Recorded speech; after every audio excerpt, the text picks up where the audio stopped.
أعوذ بالله من الشيطان الرجيم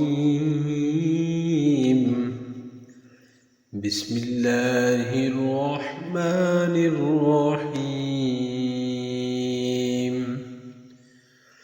سبحان الذي أسرى بعبده ليلا من المسجد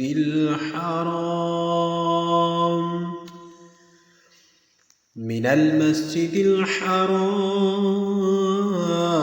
إلى المسجد الأقصى الذي باركنا حوله لنريه من آياتنا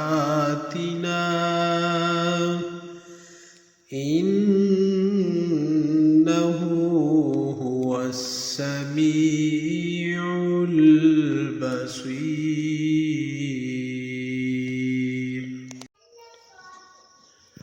पाक है वो अल्लाह ताला जो अपने बंदे को रात ही रात में मस्जिद हराम से मस्जिद अक्सा तक ले गया, जिसके आसपास हमने बरकत दे रखी है, इसलिए कि हम इसे अपनी कुदरत के बाज़ नमूने दिखाएं।